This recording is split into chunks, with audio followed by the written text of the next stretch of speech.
Olá, estamos aí para a lição número 9, o oitavo mandamento: não furtarás. O tema da lição de hoje é obter algum valor por nada em troca. Esse é o tema da lição. A primeira coisa que temos que saber é sobre o que significa furtar, o que é furtar. O dicionário jurídico, ele dá uma significação mais detalhada acerca do que é essa coisa, do que é furtar. Mas primeiro nós vamos estabelecer a diferença entre furtar e roubar. Imagina você andando pela rua em meio a uma multidão e de repente dá falta de sua carteira, que estava no seu bolso. Aí você diz: roubaram minha carteira. Ou vamos imaginar que você estaciona o seu carro e quando volta ele não está mais lá. Você vai na delegacia e diz que roubaram seu carro. Na verdade, você não foi roubado, você foi furtado. O roubo é a subtração de algo que te pertence mediante violência ou grave ameaça. Vou dar um exemplo. Você está andando na rua e uma pessoa encosta uma faca na sua costela e diz: passa a carteira. E você entrega a carteira para não ser furado, esfaqueado. Você está sendo roubado. Ou você para de moto no sinal de trânsito e aparecem dois homens em uma outra moto, param do seu lado e apontam armas para você e te mandam sair da moto, senão te matam. E você sai. Um deles bate a coronha da arma em você, ele sobe na sua moto e vai embora. Isso é roubo, a subtração mediante violência ou grave ameaça. No nosso mundo jurídico, o furto é o crime contra o patrimônio e é capitulado no artigo 155 do Código Penal e consiste em subtrair para si mesmo ou para outra pessoa coisa alheia móvel. O roubo, além de ser crime contra o patrimônio, é também crime contra a sua integridade. A pena para o crime de furto é de reclusão de 1 a 4 anos e multa, podendo ser majorada a pena por conta de algumas agravantes. Mas é interessante a gente perceber o quanto o direito mundial se utiliza dos mesmos ingredientes das leis mosaicas, as dos 10 mandamentos e também das leis complementares que vão ser encontradas na Torá, o Pentateuco. Isso tudo para trazer ordem social. Em Êxodo 22:9 a gente vê que a pena por pegar alguma coisa de valor de outra pessoa era devolver em dobro. Vejamos aqui. Sobre todo o negócio fraudulento, sobre boi, sobre jumento, sobre gado miúdo, sobre roupa, sobre toda coisa perdida, de que alguém disser que é sua, a causa de ambos será levada perante os juízes. Aquele a quem condenarem os juízes pagará em dobro ao seu próximo. Essa fórmula de devolução em dobro, ela é admitida até hoje em nosso ordenamento jurídico. Por exemplo, no Código de Defesa do Consumidor, que é a Lei 8.078 de 1990, o parágrafo único do artigo 42 estabelece o seguinte: o consumidor cobrado em quantia indevida tem direito à repetição do indébito por valor igual ao dobro do que pagou em excesso, acrescido de correção monetária e juros legais, salvo hipótese de engano justificável. Essa expressão repetição do indébito, ela significa devolver em dobro, repetir o valor do pagamento cobrado indevidamente, ou seja, é isso aí mesmo que você está entendendo. Se te cobraram 2 vezes a mesma conta de energia e te obrigaram a pagar para não ter a luz cortada, a companhia tem que te devolver o dobro do que você pagou, além do que devia realmente. Isso é a chamada repetição do indébito, pagamento em dobro. Mas qual a finalidade disso? Está lá na Bíblia, nos 10 mandamentos. Uma finalidade é a de mostrar que é errado pegar alguma coisa de alguém sem dar nada em troca. E isto, pelo menos pelos seguintes motivos. Primeiro, porque isso traz desequilíbrio, desarmonia na sociedade, pegar algo de uma pessoa sem dar nada em troca. Segundo, porque não estabelece um senso moral de que o que é de alguém e que tem valor deve ser valorizado também como se fosse seu e somente pode ser adquirido mediante um resgate daquele valor estimado. Terceiro, porque sem isso o ser humano não ia perceber que tanto ele como o outro tem valor e somente se pode obter o valor do outro dando-lhe algo em troca. Esse último conteúdo pode ser exemplificado da seguinte forma. Antigamente, lá nos tempos bíblicos, quem pegava um empréstimo com alguém, por exemplo, pegava 10 sacos de trigo ou de aveia, ou 10 de cada um, e não conseguia pagar. Ele dava um filho em penhor e ele se tornava escravo, esse filho se tornava escravo daquele que emprestou até o pai pagar o preço do empréstimo, pois compreendia que aquele material tinha custado algum valor para quem lhe emprestou. Não dar o filho como penhor ou não dar um outro tipo de penhor era o mesmo que furtar aquele que emprestou os sacos de trigo e aveia.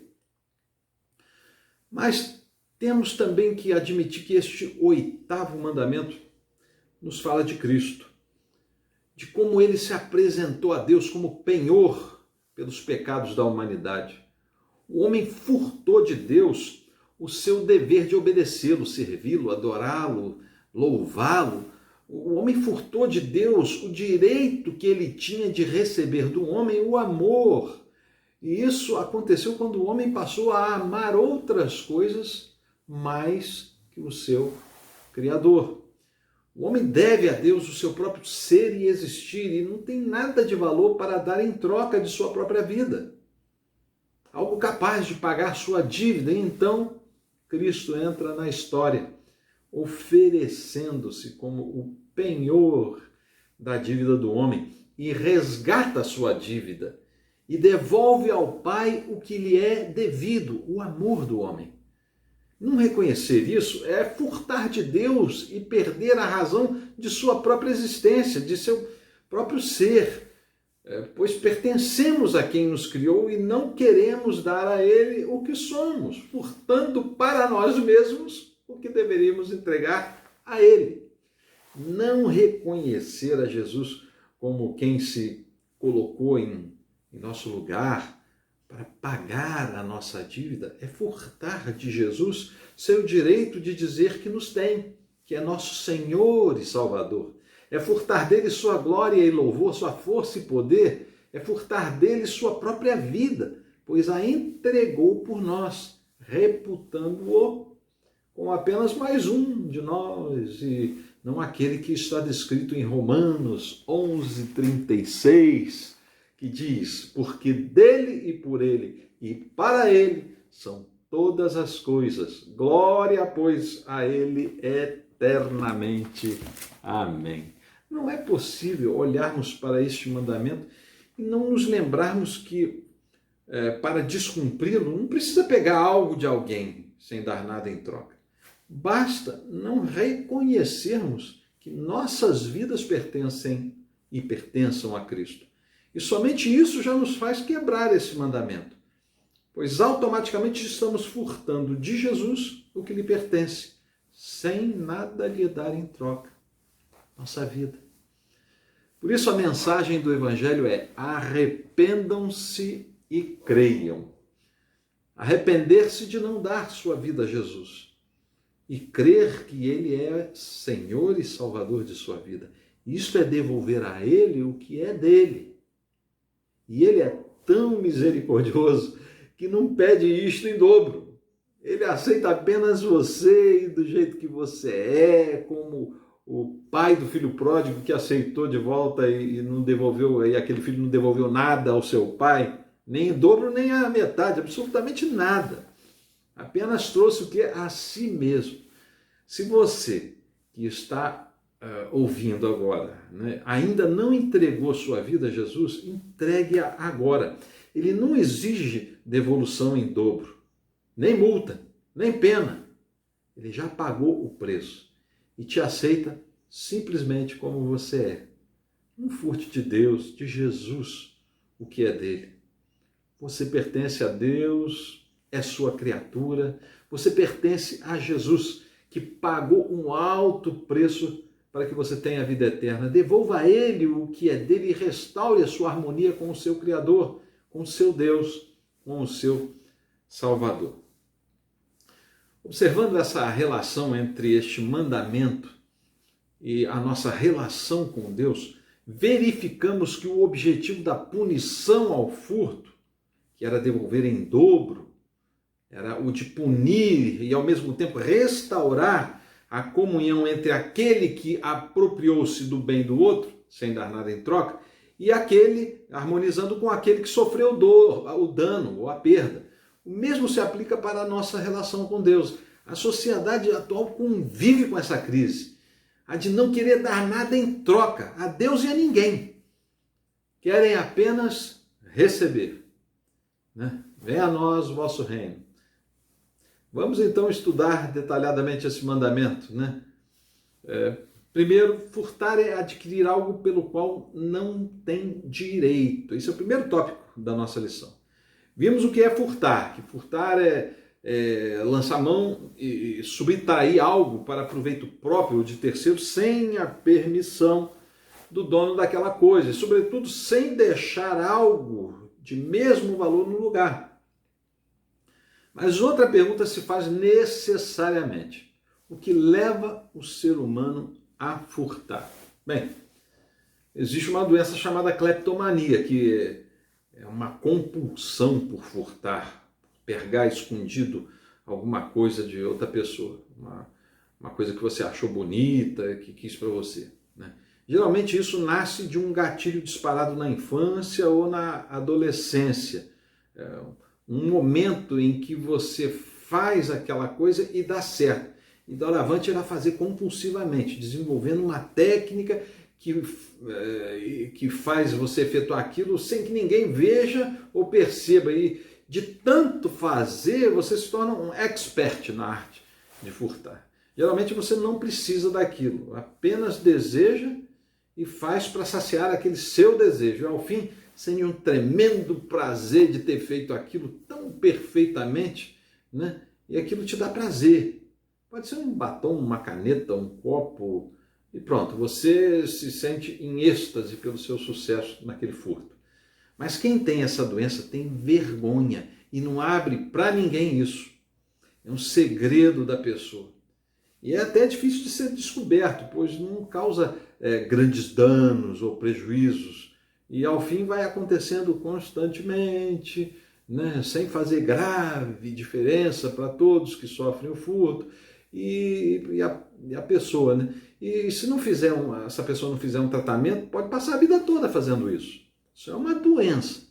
Mas o furtar que estamos falando aqui não é a doença, mas o ato eivado de consciência e de autodomínio de sua vontade e volição.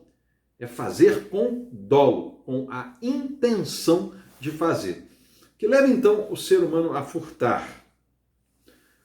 Podemos até dividir isso aí em duas linhas de análise. A primeira, que podemos considerar, é que o ser humano possa ser levado a furtar por extrema necessidade de obter algo importante para a sua sobrevivência, ou a sobrevivência de um terceiro dependente dele.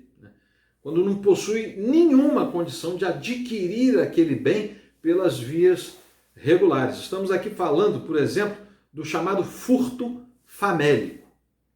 Quando alguém em extrema situação de fome furta alimento para saciar sua fome. Esse tipo de furto é visto em nosso ordenamento jurídico como uma atitude que possa ser tratada como um furto famélico, que exclui a antijuridicidade da conduta do agente. Ou seja, se for comprovado que o furto se deu para saciar a fome e preservar a vida, o agente pode ter a sua culpabilidade afastada por duas teses de defesa. A primeira tese trata de dizer que ele agiu em estado de necessidade. E isso acontece com alguém em situação de perigo atual, ou seja, iminente, ele está entrando em inanição pela fome, né? Vai morrer de fome, ele lança a mão do furto para comer alguma coisa que lhe preserve a vida, que resgate as suas energias. A segunda tese é a da inexigibilidade de conduta diversa. E essa tese se caracteriza quando o agente, o autor do fato, de maneira típica e ilícita, né, ele faz aquilo, mas não merece ser punido, pois naquelas circunstâncias fáticas, ou as circunstâncias da ocasião, dentro do que revela a experiência humana, não lhe era exigível um comportamento diferente, um comportamento conforme o ordenamento jurídico pede. Isso acontece quando a pessoa está com, por exemplo, a família passando fome. E ele vai ao mercado e sai escondidamente, sem pagar as compras, porque não tem dinheiro, tentando levar aquelas coisas para saciar a fome da família.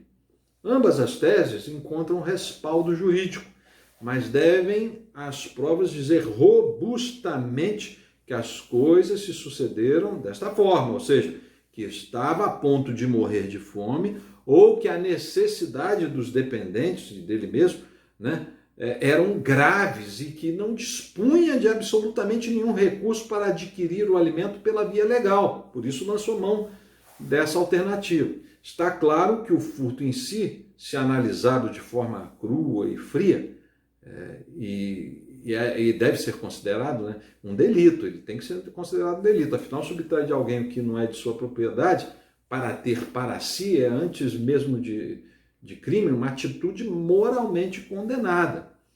Mas em casos especiais pode ser descriminalizado, como vimos. Isso, repito, no caso de estado de necessidade ou de inexigibilidade de conduta diversa.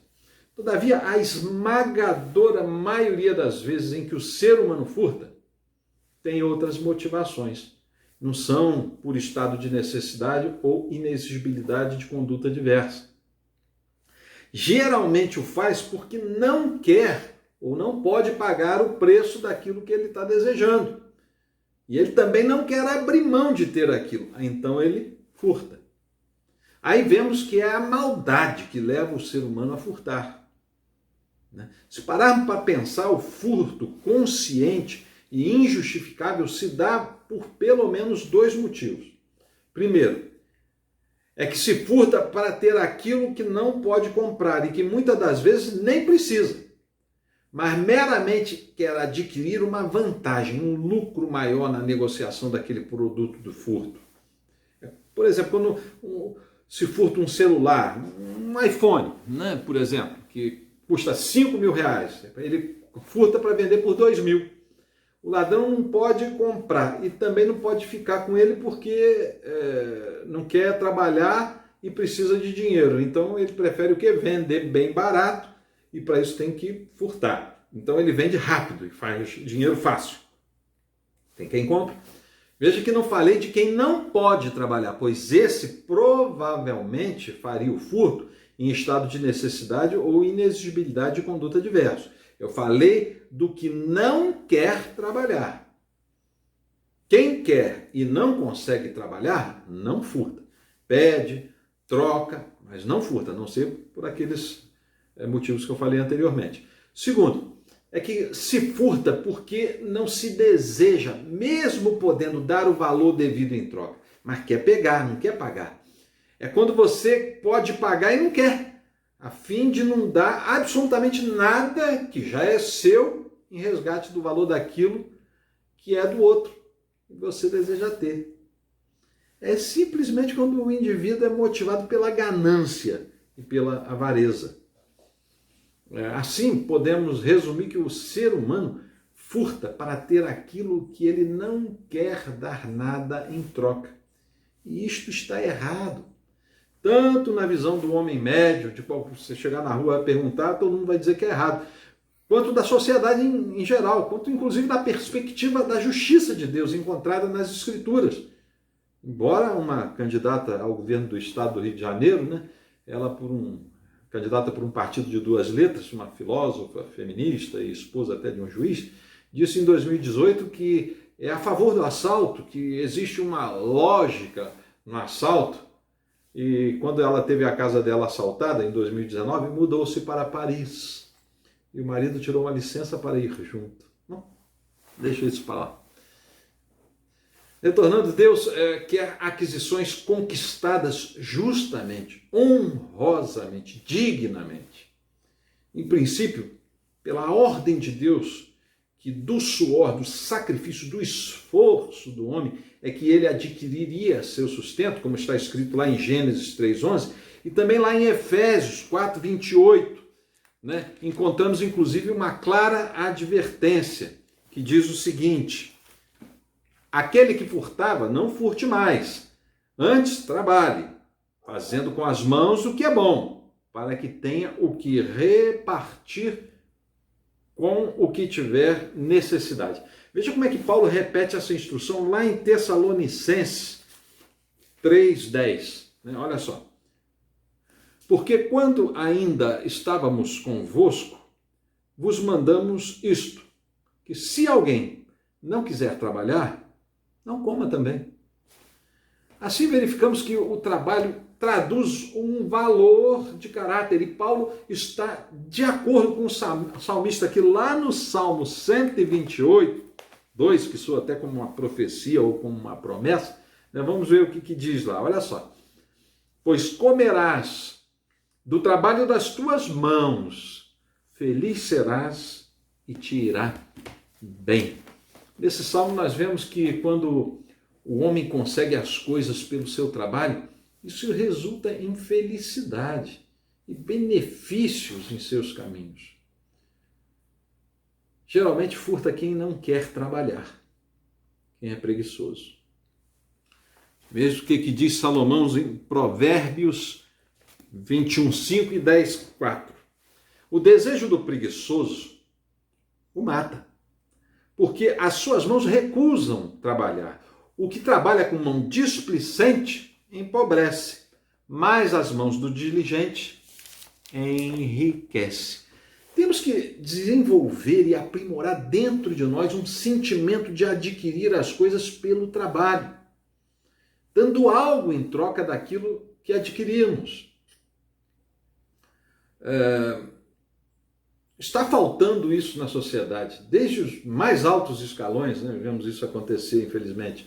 Todos os bens da terra pertencem a Yahvé, o Deus verdadeiro, porque Ele os criou. Ele é o Senhor Supremo e assim pode dispor de tudo segundo sua vontade. Deus destinou a terra e tudo o que ela tem para o uso de todos os homens por igual, por sua justiça no amor.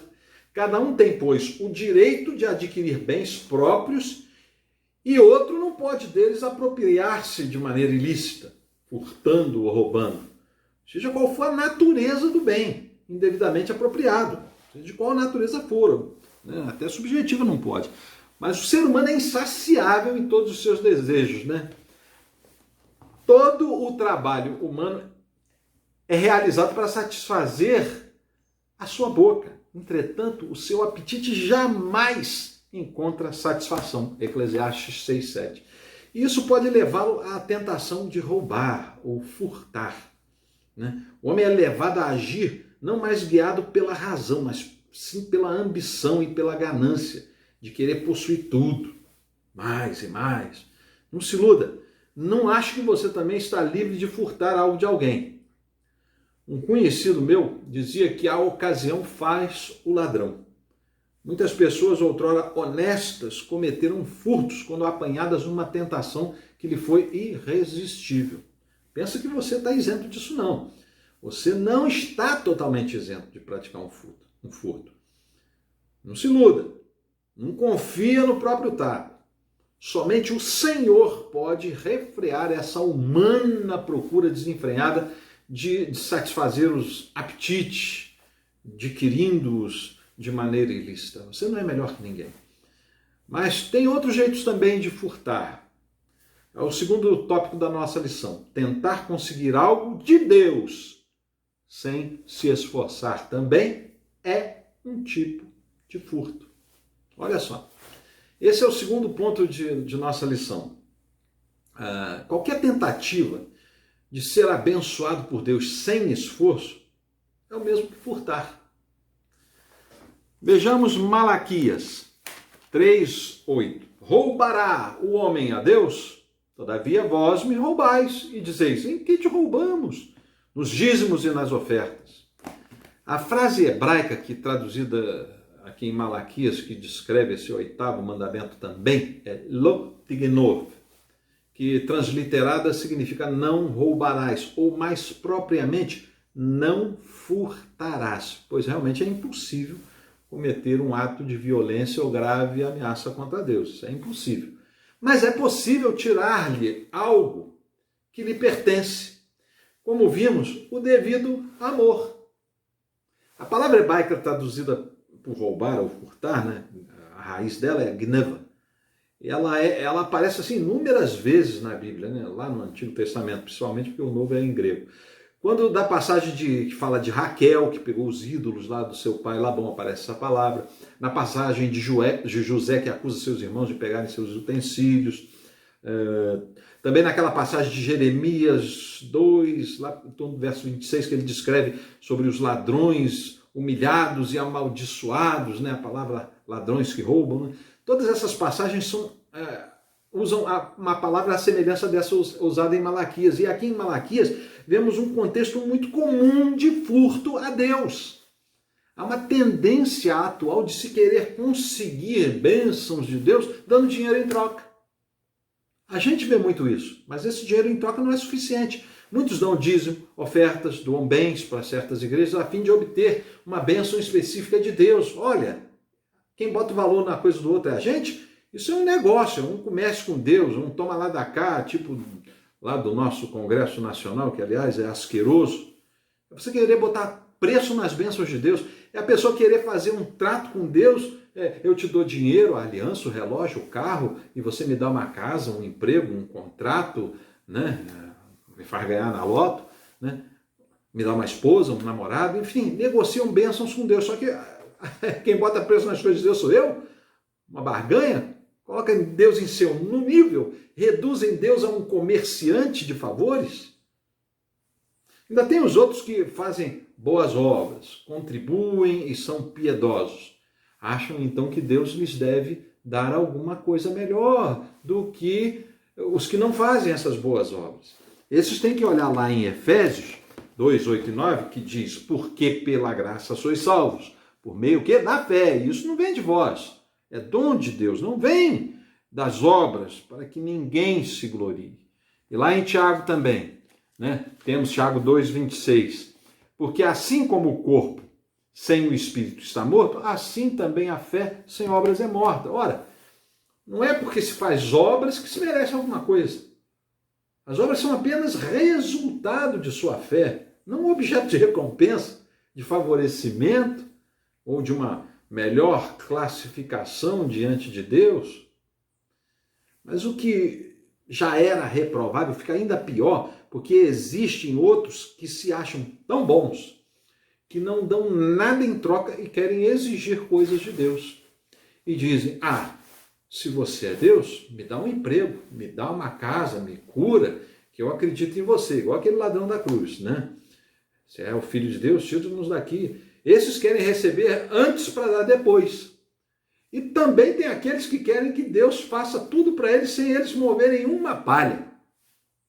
Nem depois vão dar alguma coisa. São os espectadores de tudo. Recebem um monte de bênçãos, mas não movem uma palha para Deus. Esses são aqueles que estão descritos lá em João 11:38, que diz, né, Jesus, pois, movendo-se outra vez muito em si mesmo, aquela passagem de Lázaro, veio ao sepulcro, e era uma caverna, e tinha uma pedra posta sobre ela.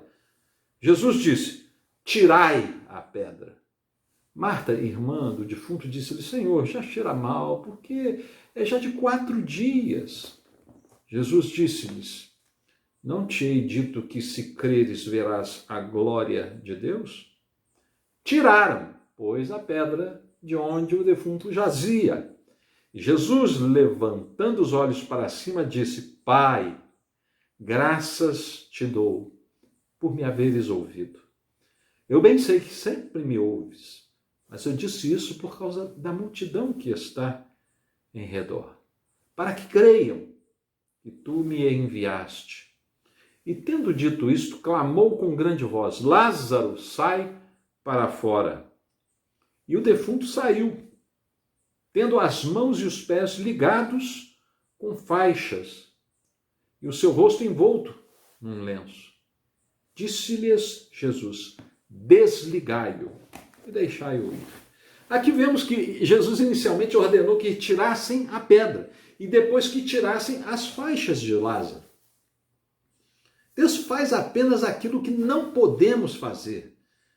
Mas tem gente tentando se furtar dessa função, transferindo para Deus o que deveria e poderia fazer. Jesus teria que, nesse caso, tirar a pedra e as faixas. Isso é uma forma de furtar o tempo e o poder de Deus, embora isso seja, claro, impossível, mas é uma tentativa. Mas é assim que se quer fazer, furtar a obrigação, né? Ou se furtar da obrigação, querer a bênção sem dar nada em troca. Se você é um desses, você vai ficar amarrado no túmulo com a pedra na porta e todo amarradinho lá dentro, né? Deus abençoa quem trabalha. Abençoou José no Egito, abençoou Moisés, que com 80 anos iniciou sua jornada no deserto para livrar o povo de Israel. Abençoou Josué na conquista de Canaã, ele botou mãos à obra. Abençoou Samuel e Elias, que disseram: eis-me aqui, e deram suas vidas a Deus. Abençoou todos aqueles que não quiseram se furtar de dar o que era devido a Deus e também aos homens. E nos diz que colhemos, esse mesmo Deus diz que colhemos o que semeamos. Não tente furtar a Deus, vai acabar condenado e sem direito a usar das teses de estado de necessidade ou inexigibilidade de conduta diversa, né? Mas além do homem querer furtar a Deus, querendo bênçãos sem dar nada em troca, ainda há outros tipos de furto. E o terceiro tópico de nossa lição fala exatamente disso. Diversos tipos de furto. Se não fosse o oitavo mandamento, sem a sua existência, a humanidade seria caótica, uma bagunça. A ordem não furtarás, lot genov, sedimenta um conceito de harmonia social. Qualquer coisa que se obtenha sem dar nada em troca causa o quê? Desequilíbrio, desarmonia, desajuste, sentimento de perda. Na visão judaica da lei, ela enumera 613 mitzvot, os mandamentos, e neles inclui a proibição de roubar e furtar. E um número de outros mandamentos também relacionados à proteção da propriedade privada e à administração da justiça em casos relacionados. Eu vou ler algumas dessas mitzvot, né? 467, não roubar dinheiro furtivamente, está lá em Levítico 19, 11. 468, não se omitir o tribunal, mas implementar adequadas medidas punitivas contra o ladrão. Êxodo 21, 37. 439, né? 469, não praticar cada um 2 pesos e 2 medidas, mas assegurar que suas balanças e pesos sejam precisos. Está lá em Levítico 19, 36. Artigo 470, não cometer injustiça com balanças e pesos, Levítico 19, 35. Artigo 471, não possuir escalas e pesos imprecisos, mesmo que não sejam para uso, Deuteronômio 25, 13. Artigo 472, não mover um marcador de limite para roubar a propriedade de alguém, Deuteronômio 19, 14. Não muda o marco da sua propriedade, não. Artigo 473, não sequestrar, Êxodo 20, 13. 474, não roubar abertamente. 475, não reter salários ou deixar de pagar uma dívida, né? Artigo 476, não cobiçar ou tramar para adquirir a possessão de outra pessoa, está lá em Êxodo 20, 14. Artigo 477, não desejar a possessão alheia, Deuteronômio 5, 18, reforçando o anterior. Artigo 478, não reter ilicitamente objeto roubado ou seu valor, mas devolvê-lo, Levítico 5, 23. Artigo 479, não ignorar um objeto perdido, Deuteronômio 22:3. Artigo 480, não reter, mas devolver objeto perdido, Deuteronômio 22:1. Artigo 481, não omitir no tribunal, mas implementar leis contra aquele que assalta o outro ou danificar a propriedade de outro, Êxodo 21:8, reforçando outros artigos anteriores. Isso está lá no Sefer HaMitzvot de Maimônides, que via o furto como um passo para o roubo, que é a subtração mediante grave ameaça ou violência. E nessa progressão desse desejo iníquo, o furto leva uma caminhada para o avassalador desejo de assassinar. Quando a pessoa que possui um item cobiçado resiste à sua aquisição injusta, o ladrão recorre à violência e pode se tornar culpado de assassinato, praticando o que no nosso ordenamento jurídico chamamos de latrocínio. E temos visto que isso é um fato em nossa sociedade. Começa com um furto, vai para um roubo e daqui a pouco está matando. Portanto, como dizia minha avó, quem rouba um ovo rouba uma galinha. Um colega meu advogado dizia que quem rouba uma galinha rouba um boi. Eu digo que quem rouba uma bicicleta rouba um carro. Né? E não pense que é algum exagero. Não. O homem tem uma inclinação para o mal.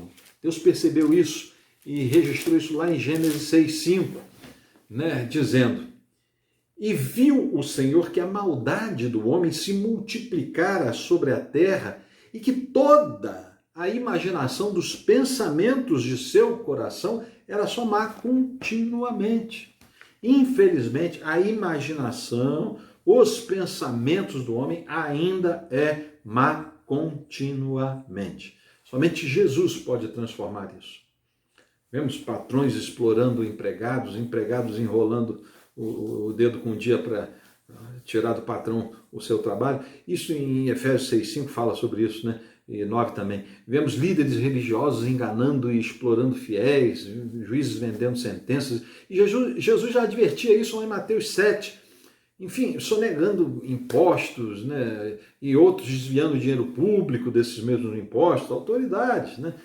Tribunais, como falei, vendendo sentenças. Teve até casos de ministro aí do Supremo Tribunal de um certo país lá do Atlântico, né? Sendo delatado por um governador que foi preso por corrupção, por receber em uma única ocasião, em uma única sentença, R$1 milhão, né, para dar uma sentença favorável. E os demais ministros daquele lugar lá, né, blindando o caso. Pois é, a imaginação e o pensamento do homem ainda é má continuamente. Concluindo, este mandamento nos induz a perceber que tudo na vida tem valor. Tem um valor subjetivo e objetivo. E que nada que existe não tenha um determinado valor. E quem estabeleceu essa ordem de valores foi o dono de todas as coisas. Foi Deus. Por isso, se tudo que há na vida tem valor objetivo ou subjetivo, para se adquirir algo é necessário também dar algo em troca.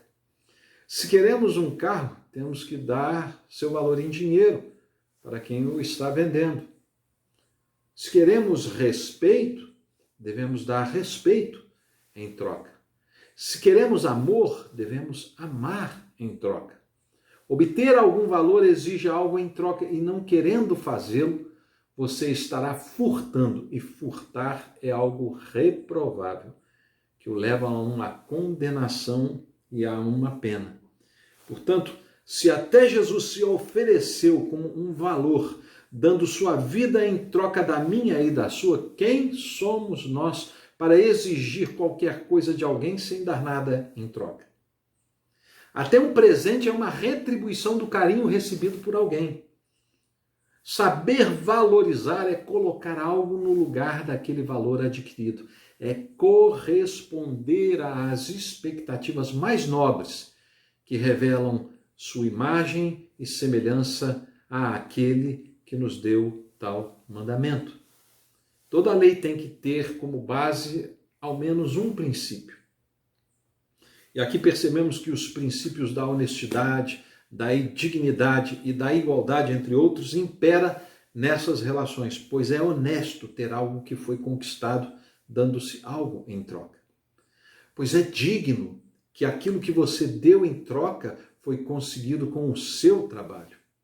E por fim, que ter algo que foi adquirido pela troca de algo de mesmo valor estabelece a igualdade entre os homens, evitando que alguém se julgue ser mais que o outro, devendo apenas essa diferença de valor existir entre o homem e Deus, e não entre os homens, pois somos todos iguais perante Deus.